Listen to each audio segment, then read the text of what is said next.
మహత్తర కార్యక్రమం అనేది మీరు ఎప్పుడు లైవ్లో చెప్తూ ఉంటారు. మరొకసారి గురువు గారు. సాయిరామ్ సాయిరామ్.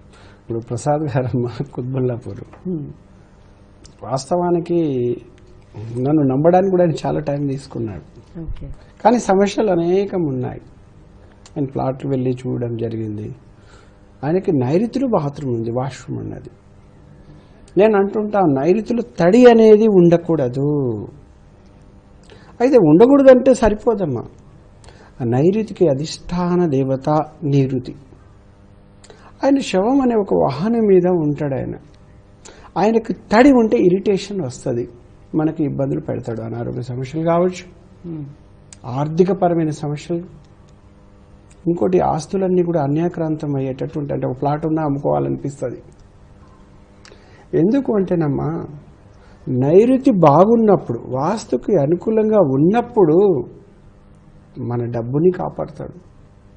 మన ప్లాట్లు, మన పొలములు, మన ఆస్తుల్ని కూడా ఆయన సంరక్షిస్తాడు, పరుల పాలు కాకుండా. కానీ నైరుతిలో దోషం. ఎందుకంటే నైరుతి అనేది క్షత్రియ రాజస్థానం, నైరుతి రావుస్థానం, నైరుతి నీరుతి స్థానము.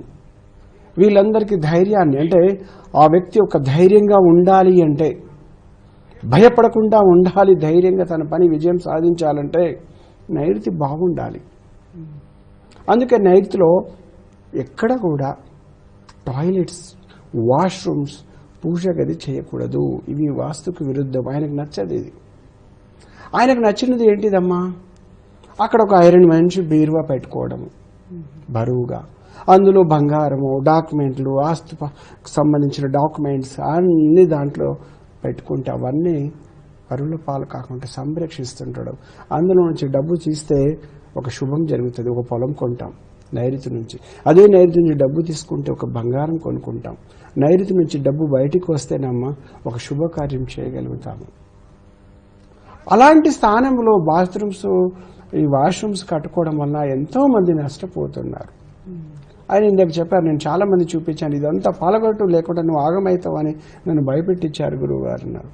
నేను అన్నాను, ఆ షిరిడీ సాయిబాబా ఇచ్చిన నాకు శక్తితో నేను చాలా సామాన్యంగా ఉంటాను.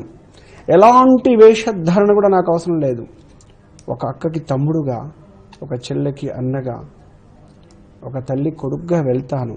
చాలా సింపుల్గా వెళ్ళి ఎక్కడ కూడా ఒక హోమం కానీ ఇలాంటి చేయను. నా హస్తబలంతో ఒక 1 అవర్లో అష్ట దిగ్బంధన చేసిస్తాను. చాలా సింపుల్. పవర్ షిరిడీ సాయి, హస్తబలం గురువుగా నాది, నోటి నుంచి వచ్చే మంత్రబలము. 8 దిక్కుల్ని ఎక్కడికక్కడి కట్టడి చేసేస్తాను. ఆ దోషములు ఇక పని చెయ్యవు, ఆ దోషములు మనకు పీడించవు.